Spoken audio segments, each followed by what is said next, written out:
your local enterprise office, helping your business respond. So good afternoon, and thank you for joining us this afternoon for this next Lunch and Learn. My name is Noel Davidson. I'm standing in for Greg Fry today, and we're going to meet our guests now shortly. But for those of you that are joining us for the very first time, I want to talk about the Lunch and Learn. And if you go on to Google and look for Local Enterprise Office Lunch and Learn and click enter, you're going to find the website will bring you to the very first link there, Lunch and Learn, if we pop it through.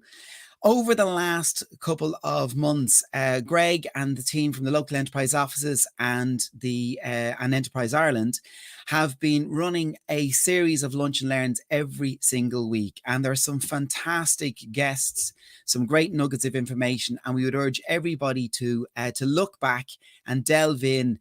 As a podcast series, it's fantastic. A nice little dip in for about 45 minutes to an hour for each episode, and some tips and tricks on what have been happening as we deal with the pandemic and to get through what has been unprecedented times. So I'm going to introduce you to our guests today, and we actually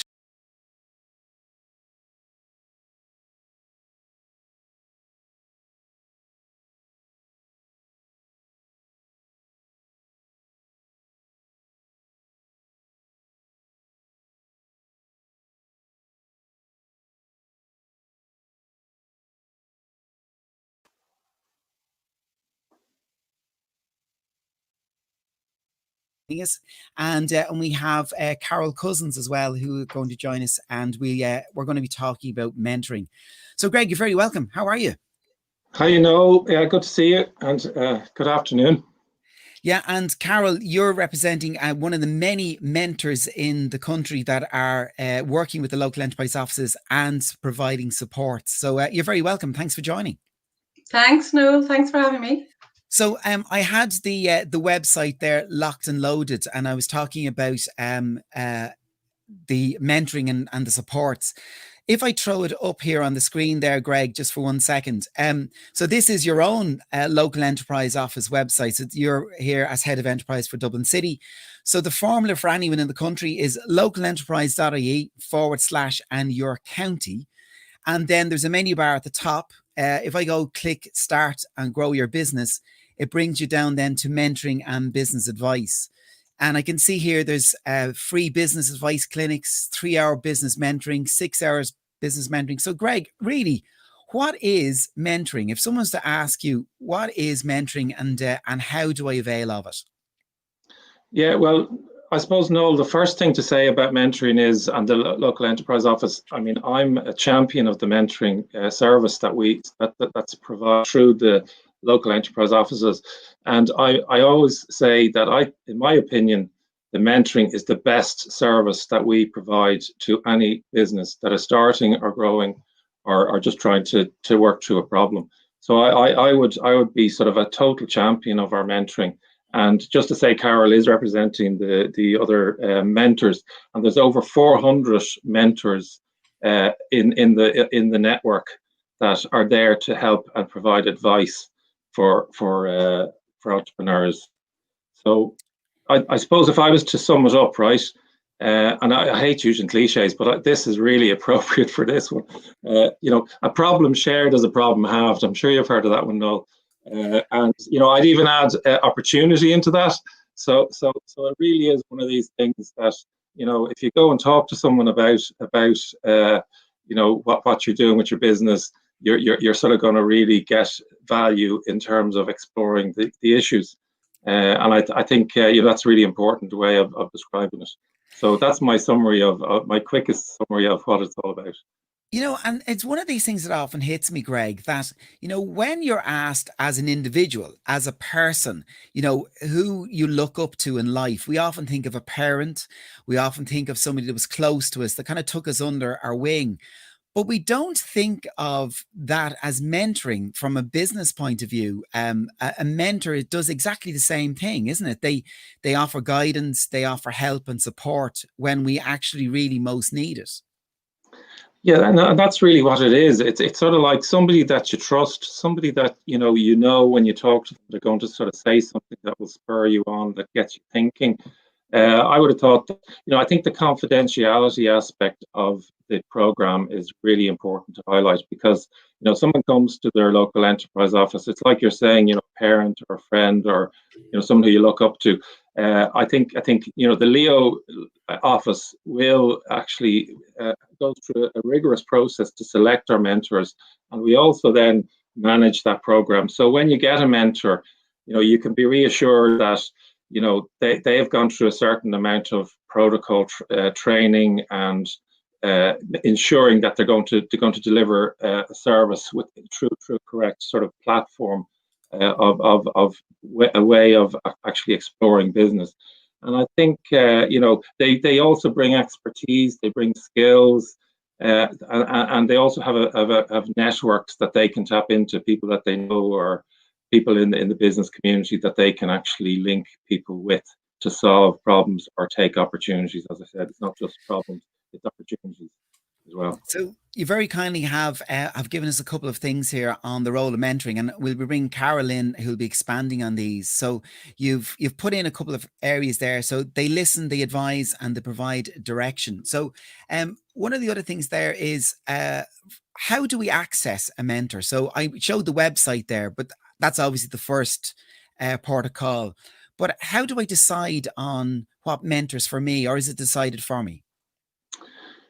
No, what happens is there is an application form. And that application form, I think the big thing about mentoring is the actual matching of the mentor with the right the right individual. And I think that's the success of any mentoring program. So what we will do is we have an application form that, and it's broken. I think I have a slide actually, Noel, which actually goes through the sort of information we collect. That's the very one there. So we'd be looking at the client information. We'd be sort of looking at the background of the client, maybe what their education is, what their expertise is, what their skills are in running a business, and what else they've done in the past. And then we'll also look at what the business does, what business model they're going to use, what sort of market research they've carried out, and what competitors are in that market.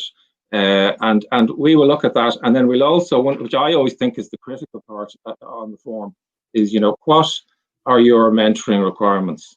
And that bit is probably key, because if we get that right, we really do get a good match with the mentoring panel. So and very often we'll sort of might say, if you put down the 3 most burning things you need, and if there's a mentor that sort of takes which one is your priority, we will then match to that priority. So it could be, I need finance, particularly in the COVID at the moment. So, a lot of people are struggling with how am I going to finance my business? How am I going to manage my cash flow? So say that was the most burning one that someone has. We will then look at matching a financial mentor with that particular issue. And if they have other issues, we then may use another mentor. But I think we try to deal it on an issue-by-issue basis, and we try to solve those issues. If one mentor can do it, we will assign the one mentor to do it. Like, I suppose business planning is a good example. If someone wants to go through their business plan and explore that, that would be probably a generic mentor would be able to cover off all the issues that are related to that. So it's super. And I should explain to the audience. So we're live on Facebook, we're live on YouTube. So we will take questions. And Roisin Bennett has actually put into Facebook immediately there, getting the right mentor is critical. So they're advising you, and getting the right one is really important. A couple of other questions are popping up on my screen. Some are coming in private. So we've actually answered one that popped up. Can I choose my own mentor? And another question's popped up here. Do I need to decide on what aspect of my business I need mentoring, or will I be guided on this? You've touched on that already there, Greg, haven't you? I did, and to be honest, it's one of those things that sometimes people will come to us with a burning issue, a burning problem they have, and we will assign a mentor to them, and the mentor's role in that is actually to probably solve that problem, but also very often it's possibly something else that they actually need to address. as well. And the mentor will actually go about working that out with them. So they will get further help no matter what the issue is. And no, just to say, like I found over the years myself, people come to the Leo office, they come looking for funding. And we very often will look at what their business is and what the issues are. And while we're doing that, assessing their business, we will then possibly assign a mentor to solve the issue that we're seeing in terms of how they're managing their business. And in doing that, I find after they've finished with some of the services later on, a couple of years down the road, they'll turn around and they say, the best thing was the advice I got from a particular mentor.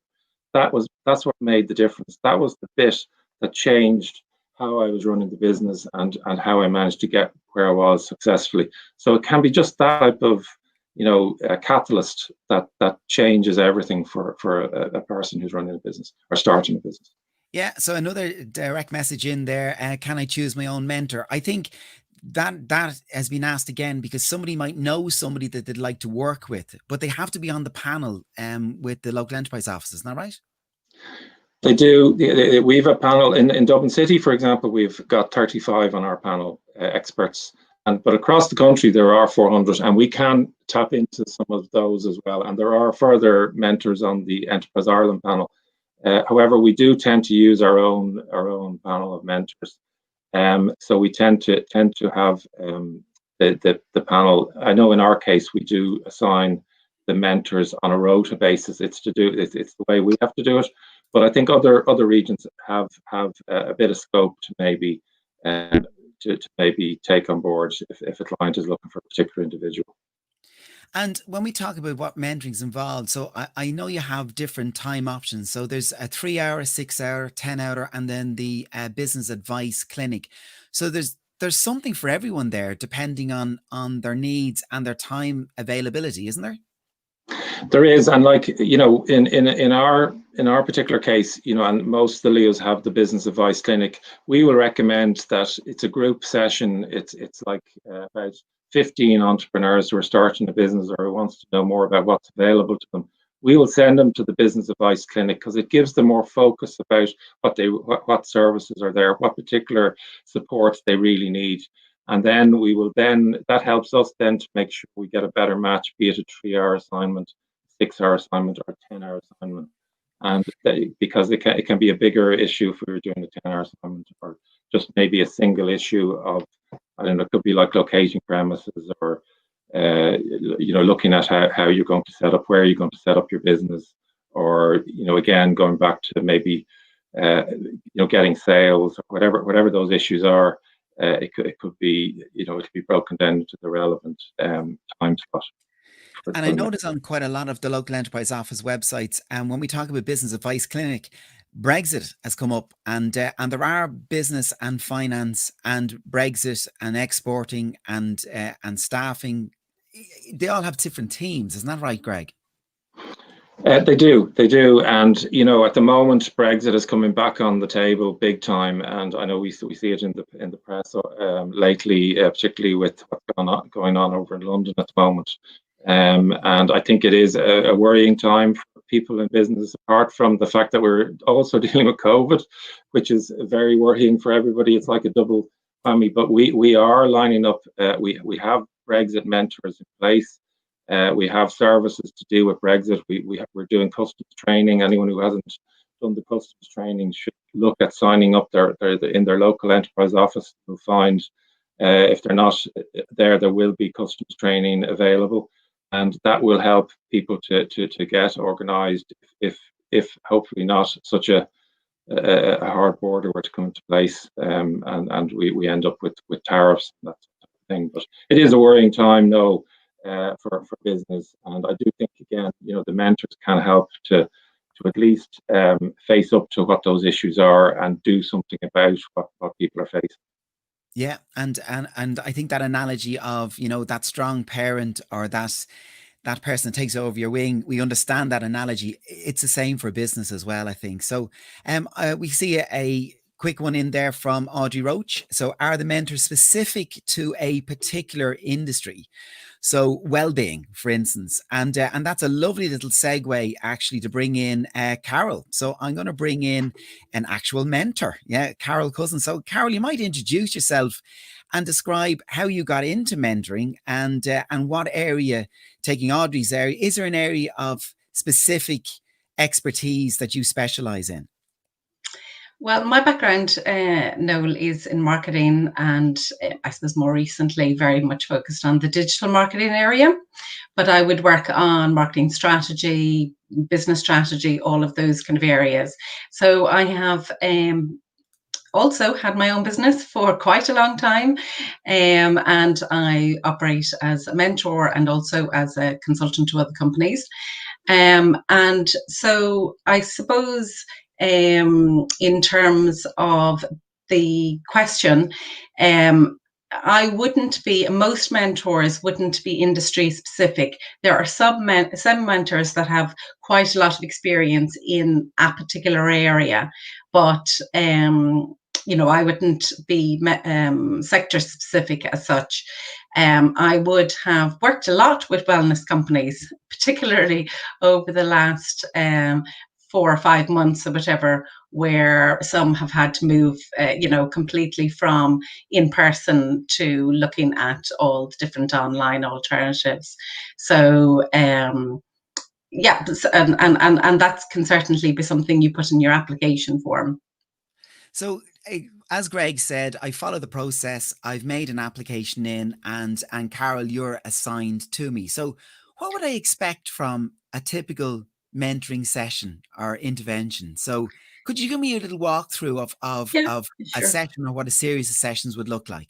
Okay, so I would get the application form from Leo, and I contact the company, send them an email, and usually suggest a particular time and date. What's been, I suppose, quite interesting is I've been trying to facilitate people maybe over the last couple of months where they're back working at normal hours, so that I do a session early morning, or so it doesn't have to be always 9 to 5, Monday to Friday. And then we come in, have our first session. So at the very beginning, I always ask them about what their objective, what the goals are from the particular session or series of sessions. And sometimes they know that very clearly. It's a very specific objective. Sometimes a client can be sort of a little bit vague about what they want, and that's fine. We can have a discussion and we can kind of go, okay, these are the priorities. Let's start with this. And then in the second session, we can cover such and such or whatever. And it may be that there's, say, for example, a financial aspect to it. And I'll work with them for a couple of sessions on the marketing side of things. And then I'll hand them over to a financial mentor for the, say, financial forecasting or whatever. And then we start working through the steps. So, so it varies very much now. Like sometimes people have a very clear idea of what they want, and they really want to just get a second opinion and see if there's any gaps in what they're doing. And then sometimes people are really only started thinking about the ideas of something. For example, getting into a particular market, or for example, on the wellness side of things, somebody's going, okay, how feasible is it for me to move my whole business online? What areas can I develop that would be that will allow the business operate on a kind of a blended basis or whatever? And then I'll walk them through step by step. Okay, let's look at your target customer base. Are there other customers we can look at? Let's look at your competitors. And very much throughout the session, I'll be setting out particular actions for them to take. Let's say, for example, how to do a competitor analysis, why you're doing it, and how to actually do it. And then, so usually by the end of the session, Noel, on Zoom, they're showing me the long list of homework they have to go away with before the kind of next session or whatever. And but generally, it is also about being encouraging and supporting. And, so a lot of the time people will finish up the session by kind of saying, oh, I feel really motivated now to just get on with it. And for me, that's very much part of the whole role of mentoring.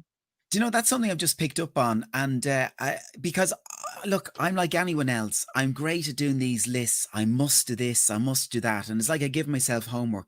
Do I do them? No. And I think having somebody that holds you accountable, for me personally, I would find a lot more value in that. And I just wanted to hone in on that.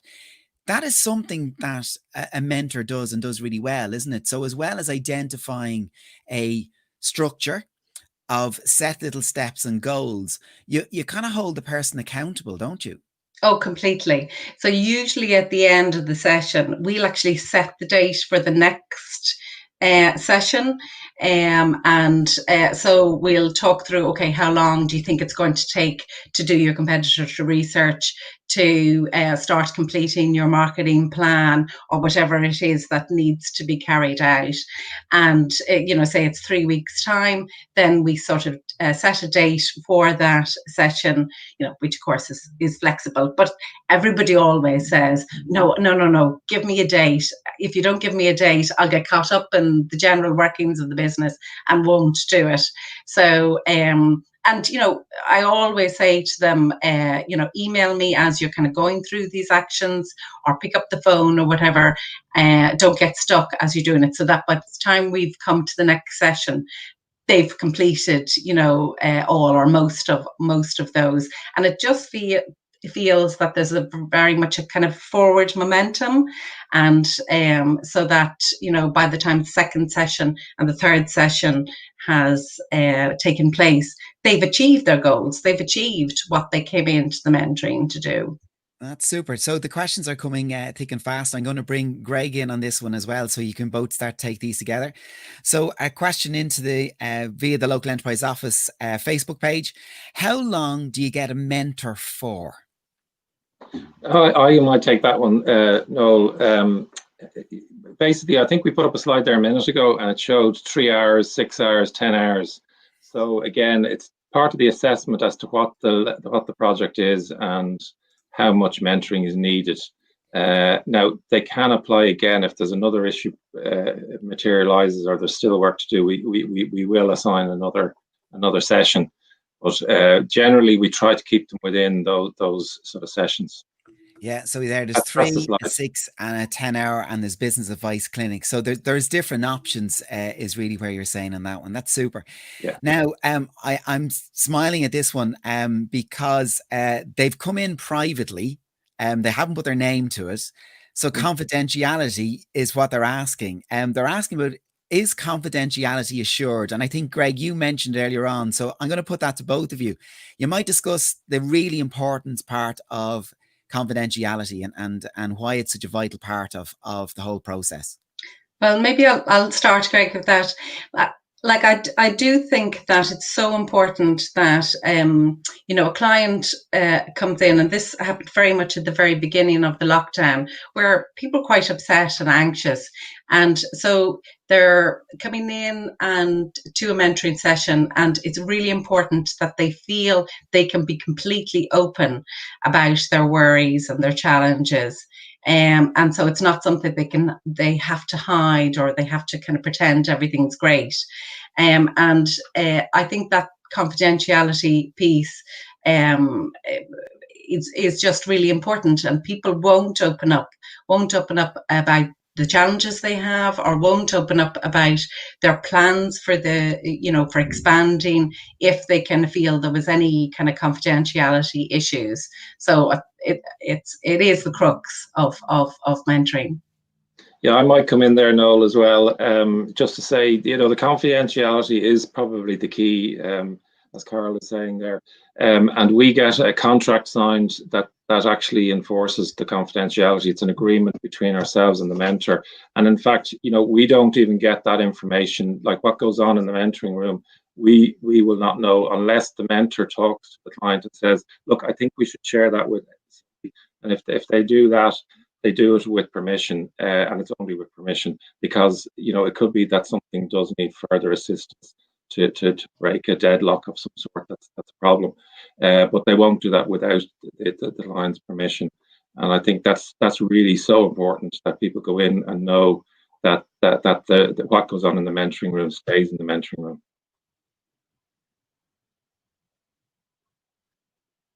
I don't know if we've lost Noel. No, still Oh, there here. you are. Yeah.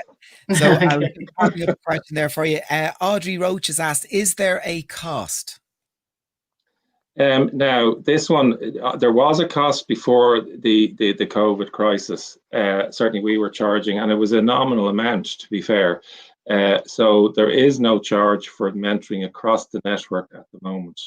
That said, we may introduce a small charge because there were some people not showing up on some of our bookings, but at the moment it is all free. The mentoring program is free across all the LEOs. And I know that's from the training point of view, that quite of the most popular sessions, there might be a very small nominal fee, because we've often seen if it's free, you get 60 people booking and only 20 people turn up. So a little bit of skin in the game. We understand that, but it is heavily subsidized if there is a small nominal fee. I think it's important to say that, isn't it? Absolutely, and at the moment from COVID, it is free. As I said, we keep monitoring that, and we'd only introduce if there was an issue of attendance or something like that, non-attendance. So one of the things that's popped in here is a couple of more questions. Maybe this is for you, Carol. A client will come with a lot of ideas. How do you turn those into reality, and what's a mentor's role in that? Well, I suppose one of the things that's important in mentoring, and I suppose one of the skills that a mentor generally has, is to be quite analytical and logical in terms of the approach. A lot of clients I would have a lot of creative companies. I would have a lot of companies, a lot of clients coming in, entrepreneurs coming in, or even pre-startups coming in, where they have a lot of ideas and maybe a lot of vagueness around those ideas. And so I would see my role as being very much talking through the different ideas, and then starting to decide which ones to research properly, and then which ones to then start prioritizing. At the end of the day, what they need to know at the end of the process is, okay, I have all of the information I need to make the decision about which of the ideas to kind of go with, and be confident in going with that idea then. Yeah, and I suppose you're guiding the client in the approach. You're not the oracle. You don't know all the answers, No, but not at all. you're helping the person, the business owner, to find the answers to the questions themselves. And it's a much stronger way of learning, isn't it? Absolutely. And, there is a kind of a skills transfer aspect to mentoring, in terms of, it's very unlike consultancy. I'm not going off and doing the work for the client. They're doing the work themselves. But through the mentoring, they're actually learning how to do it, so that the next time a similar thing comes up, they'll be able to go and do it themselves. So I think that's I suppose, a very important learning aspect for the client.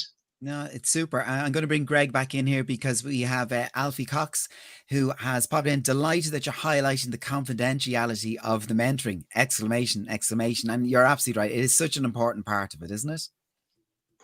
Yeah, I think it is the fundamental part to it. And I think,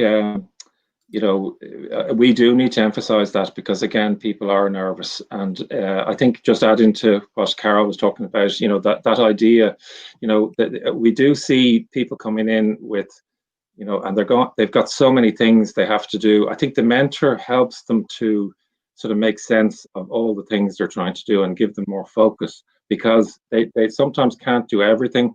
and they get a bit lost in the amount of sort of tasks they're trying to do. And the mentor often will help them to prioritize those and say which one you should be doing first. And again, if they're trying to launch 5 products, it might be they should just concentrate on 1 or 2 at the start, especially with funds that might be required, that type of thing. So it is important. And I think I'd just like to emphasize what Carol said there about the fact that the mentor's not there to do all the work, and that's really an important part, because it is about transferring skills as well to the client, that they're able to sort of do this going forward. And also, I think, just to say, decision making is the other thing.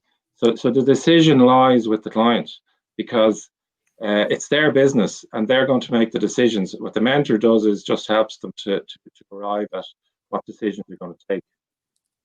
Yeah, that's super. So, you guys, I'm going to ask you to stay around, and we're going to move into the next section. And I know a couple more questions will be popping through, and we might take those towards the end. So, thank you so much. I'm going to ask you to stay where you are, and we'll come back to you very shortly. But I'm going to move on to the next session, which is with Fergus. Fergus. So, give me 1 second, and we'll line Fergus up.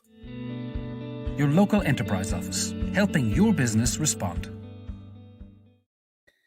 Fergus, thank you for joining us, and you have a monster task today, because I know there was a few questions came through about what Enterprise Ireland, the Sustaining Enterprise Fund is. So you might introduce yourself and explain your role and what the actual funds then is. Yeah, thanks, Noel. So my name is Fergus McMahon. I work in a division of Enterprise Ireland called Exporter Development. And we work with a lot of the domestically focused businesses, cross-sectoral, that are looking maybe to look at international markets. So we work quite closely with them, usually over a project basis for a year and a half, either through soft supports or through some financial grants as well, to get those companies export ready. And then as they progress, they move through different parts of the organization. But I suppose everything changed last March with the pandemic and with the lockdown we had, and massive disruption to businesses of all shapes and sizes internationally, as well as locally and domestically, right down every town across Ireland. So as a response to that, as part of the overall government response, Enterprise Ireland was tasked, obviously, with supporting and trying to protect our export client base as quickly as possible through a number of targeted supports, both information and financial supports. They've evolved over the summer months as we've learned to understand what has been the big issues. But I would say that looking back from what it was, say, 11 years ago, the last crash, where we had the financial crash, companies went into this a lot healthier, less leveraged. So we've seen a bit of a bounce back over the summer holidays for a number of those businesses, but there's still a massive degree of uncertainty out there. Companies are just trying to figure out where they are over the next 3 to 6 months. And with the dual challenges of, possible restrictions on COVID, and also with Brexit being on the table as well, I think uncertainty is playing a massive role for a number of companies, and it's hampering their ability to think, to plan long term. So that's kind of a quick wide-stop tour, but as part of today, I'm going to just talk a little bit about the Sustaining Enterprise Fund. And for those that don't know Enterprise Ireland as well, I'll just give some background to that and where we fit, I suppose, in the ecosystem with the local enterprise offices, if that's okay. So if I can move on to the next slide there, and I won't read through it, but essentially what we are mandated to do, I suppose we've a couple of roles, but our primary role really is to encourage international trade from our domestic SME client base. We've just under 4,000 companies, ranging from large companies employing greater than 250 people to companies that are employing 10 or more people that are either significant exporters or potential exporters, but have a clear export ambition.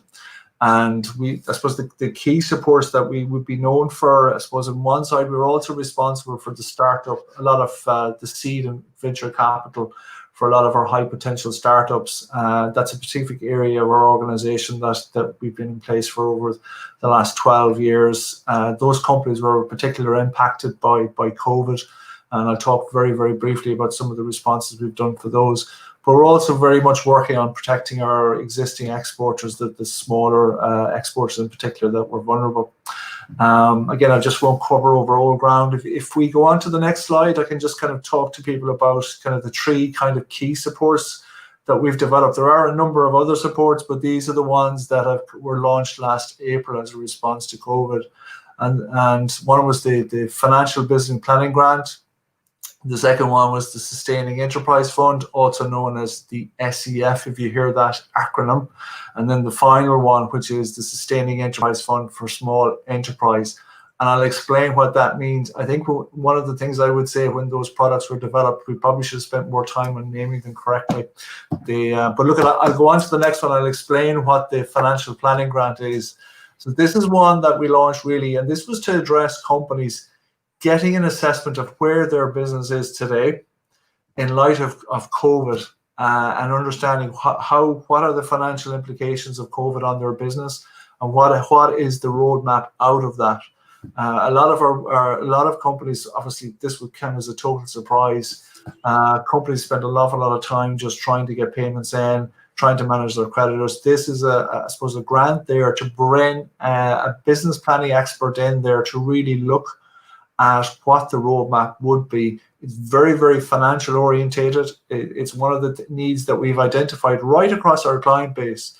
A lot of our companies might not have the necessary financial expertise in their business to do a really deep dive on the numbers. So this is a full 100% grant to help those companies come up with that roadmap. The objective of it was, the output of that report is the companies should be able to get, from a financial perspective, clear view to be able to go up to their bank and at least have a credible plan on the table for the bank to consider. And that's ultimately what that, in light of the impact of COVID. I think we've something in the region of nearly 1,000 of those have gone out now in the last couple of months, and a lot of them are out there at the moment. Demand is still quite high for those. To me, it's the smallest one, but it has been the most impact, because it really does give the opportunity for businesses to really understand, the impacts from a financial perspective on COVID, and also to look at what funding mechanisms are out there. And we've seen an awful lot of funding schemes out there from the banks as well. And I'll talk a little bit about those in a bit of detail later. So in relation to the SEF small businesses, there's kind of 2 parts to that. One is more of a bespoke one for our HPSU companies. These are companies that are 5 years or less that Enterprise Ireland has invested in, that have high potential to grow to at least 10 and achieve revenue of 1 million with international exports. So a lot of those companies would have been quite vulnerable, because they would have been in a period of time where they still mightn't be revenue generating or very low revenue, but because they're in that build-out stage of a startup. So obviously one of the key things there was, in particular for some of the sectors that were most exposed by the COVID-19 lockdown, was to inject some additional just working bridge capital into those businesses, just to get them through a set period of time until they can raise additional funding, either from their investors or when their customers are coming back to pay for them. The second one was essentially designed for our SMEs that are 10 or more to apply for short-term working capital grants of between 25,000 and 50,000 euros. If you had turnover of under 1.5 million, it was eligible up for 25,000, and up to I think it was 3 million was for 50,000. What changed with those, as well as the large SEF, after the July stimulus bill, those grants were 50% non-repayable. So you could have got, if you had received an SEF small business fund for 25,000, 12,500 of that automatically converted into a grant. The rest turned into a repayable advance, where there was a 3-year, you didn't have to repay back until after 3 years, and then you repay back in the 4th and 5th year. And then I'm just going to move on to the larger SEF fund. And this really, the purpose of this fund really is really around helping companies that were impacted by COVID recover and get back to where they were to some degree pre-COVID. Certain industries have really needed this more than others, depending on what industries, and I'll talk about them in a little bit of detail afterwards. But this is an EU mandated scheme. We're administrating that on part of the EU. We got, along with other European countries as well, we got a dispensation from the EU to run the scheme. So businesses can apply for anywhere between 100 and 800,000 euros. Now, 800,000 euros is an awful lot of money, but and each one is assessed on a case-by-case business. It is a limited fund, and it is a time-limited fund. This fund finishes in mid-December, and the fund at the moment is 100 million. There is very, very strict criteria in terms of eligibility for it. You must be employing 10 or more staff from as of February the 29th, not after it. And the second thing is you must be either in manufacturing or internationally traded services sectors. And what I mean by that is that you're either an internationally tradable service, that business has either demonstrated that it has been exporting or that it has a very clear and credible plan to export. There's been a bit of confusion around that one in terms of what does that mean. And it's based on the international services order, the services order that was developed, but it's very much, it's to focus on those companies that have an export agenda. So what's great is that we are recording the session, so there's a lot of information there, and I know that a lot of questions are coming in and you're answering them. So what are the terms of the fund, which you've gone through? Do I need to supply supporting documentation? You've touched on that there yourself, that it's quite a strict application, but it's simple enough once you meet the criteria, isn't it? That's it. So the key thing with this is that I highly recommend, if you are eligible for it, and there is some details at the end of this slide deck, which will be a signpost into where to go about looking to apply for this through our business response unit. So the key piece here is, for your business, you need to be able to demonstrate that your business was impacted by at least 15%, either in downturn in revenue or in profits, that you're 10 or more, that you're either a clear manufacturing firm, and that you are a business that is trading internationally tradable service, and that you have, if you are domestically focused but have exported before and have a clear plan to export, that makes you eligible to apply. Now, the process of getting the level of funding will depend on, like anything else. We're encouraging companies to look at all parts of funding through supports with the bank, talking to their banks. We're not going to be the only provider. So we're looking for companies that ideally are raising bank funding, and in some cases we're getting the owners themselves are putting in funding and we're going in. The tripartite is usually the ideal scenario, but we're seeing a lot of cases where companies are looking to apply for the Strategic Banking Corporation's Future Loans Growth Scheme, and they're raising funding for that, and they're coming in with us as well to obviously play part of that funding round. The other thing to note as well is companies are looking at the credit guarantee scheme, and I would encourage all your companies that are great in 10 or over to look at the credit guarantee scheme. There is a lot of appetite in the banks there from what we've had, just initial feedbacks from just some conversations with individuals and banks around some of the companies. They're looking at that scheme as just as important as the strategic business, the future loan growth scheme. And things like turnover they'll take into account.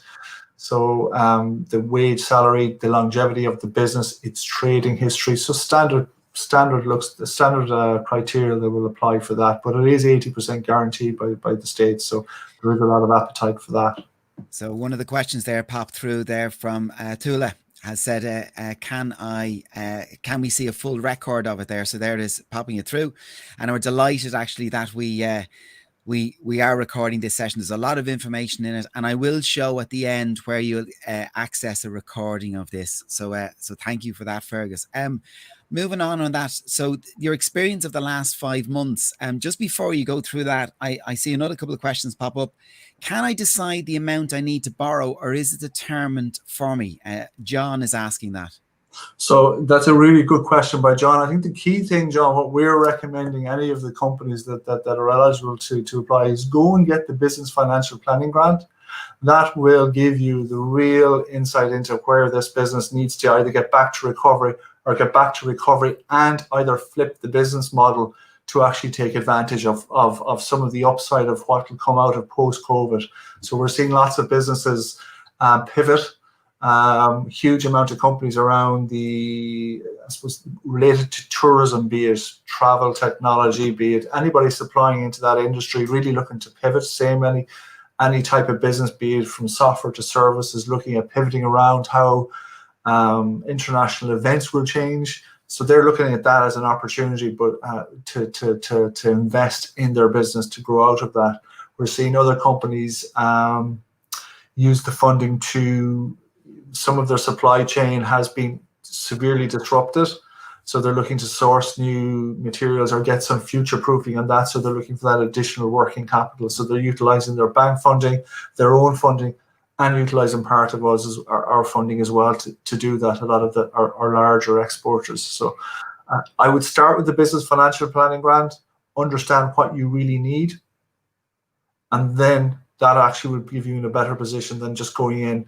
What we don't want to see is somebody going in with an unrealistic ask. It's just going to waste everybody's time around the table. Be clear on what you're looking for, be clear on what conversations you're having with your banks, what conversations you're having with your shareholders.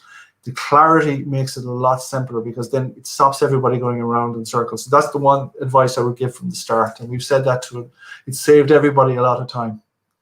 That's super. I'm going to actually go full screen on that, because it's a busy slide with a lot of information on it, and taking the theme of we can rewind and pause and have a look at it. So I'll just put it full screen so people can have a quick read on it. To move on, and I've a couple of questions coming in, Fergus. You might have a quick go at these ones for me. How soon do you get the funding once you apply? And a second question from James: how are the funds processed? So via the website there, how soon do you get the funding once you apply? And then from James, how are the funds processed? So if all the T's and I's are crossed, it's assessed. It's like making an application to the bank. Yeah, it goes through the standard process. Typically, we've said it's 15 to 20 working days, but the reality is, with the volume that we're starting to see go through, that thing is doubling up in time. So I would be conservative to say something in the region of probably 4 weeks to get that process through. If everything is set, if there's a really good plan in place, good justification in place, right amount of funding is looked for, it should process through to hopefully approve it. It might not get what you're looking for. We'll look at, it'll be assessed like any other proposal is assessed, based on risk, based on the need, based on the track record of the business. But then after that, typically we would see payment afterwards will be in two parts. One would be the grant element, and the other bit would be the repayable element, the repayable advance element. And that'll be in either two forms. One is either a repayable grant or a repayable preference share.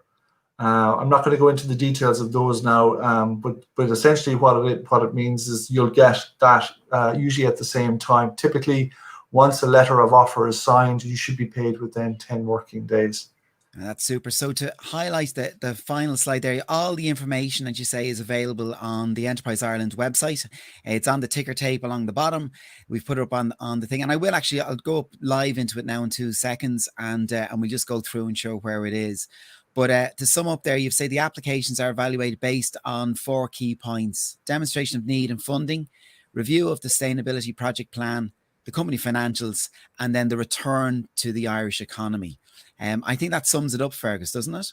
Yeah, that's it in a nutshell. I don't want to kind of go into any more detail. Really, it's what I would say to anybody looking at this: understand if you're eligible first, because if you're not, it's we don't want to be spending or wasting anybody's time. So ask yourself, if you are greater than 10, if you're a services business that you can demonstrate you are trading internationally or have a very clear plan in place to trade internationally, can demonstrate the impact of COVID, or you're a manufacturing business with 10 or more staff, on the February the 29th, come and have a look at this and see if this is a fit for you.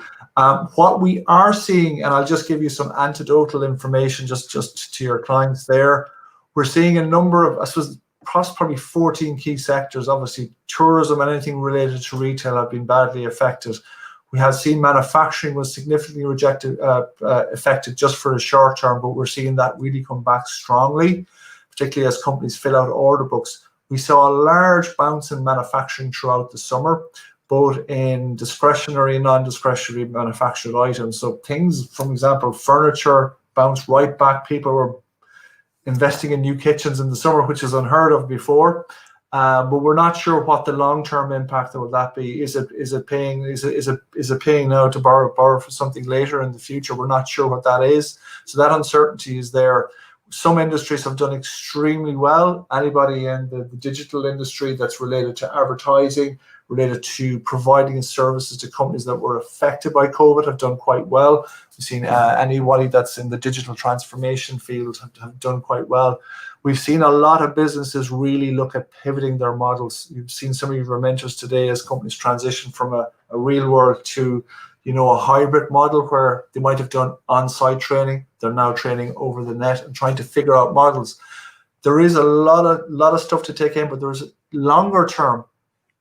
If you can hold the course, there are going to be significant opportunities post this COVID.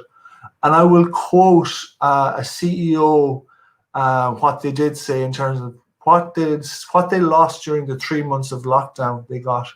They were able to get 3 months of 3 years worth of strategy. So there's going to be, when we get past this and get past Brexit, you're going to see a massive acceleration in innovation, because companies use this time to actually figure out what's our value proposition, what are we doing really well, and what do we need to change quicker.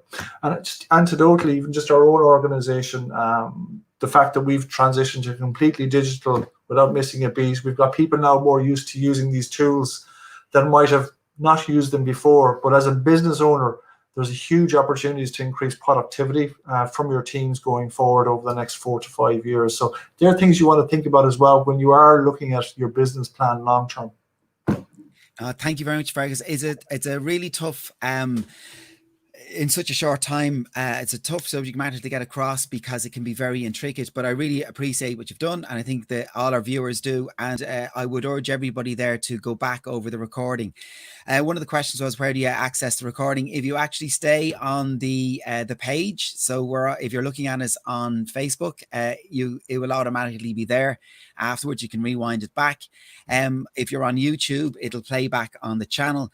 But also, we do have, and I said it at the onset, and I might just remind everybody that if you do Google for the Local Enterprise Office Lunch and Learn, you will find all the previous Lunch and Learn sessions are there, and this one will join that also. So keep an eye on that. So I'm going to go back to our Q&A. So I brought back in Greg and Carol, and I have a couple of questions that have just popped in on mentoring. Let me see if we can find ones that we haven't answered already. It's been asked a couple of times, so just in case it was missed, how do I go about obtaining a mentor? So Greg, we might just revisit that again. Yeah, I mean, I think well, just to say about what Fergus was saying about strategizing, I do think that the mentor panel is a great, particularly the under 10 employees, because they are sort of lacking in some of the skill areas of the teams that the bigger companies would have. But I do think utilizing a mentor, if you have spare time, is just going to be so valuable to put you in a better position when this COVID ends. So just to start with that. But to access a mentor, it's literally it is about making an application. You put the application form in, and just say it's all about matching. So the reason we look for the information on the application form is so that we can match the best mentor to whatever the issue is with the client that's applying. So we are gathering. It's about a page, maybe 2 pages max, but we are looking to focus in on what area you really need the mentor for. That's what that's for, and it's really important that people understand that it's not just about filling in a form. No, super. Somebody's asked there about a website to be able to get all the information, and it's actually on the ticker tape on the bottom. So localenterprise.ie/response. This has been a website that has developed over the last couple of months because of the pandemic, and all the details are there. All the Leo supports, the Lunch and Learns are there. Financial supports, and there's Enterprise Ireland, their particular support. So Fergus was dealing with some of those, just one portion of it.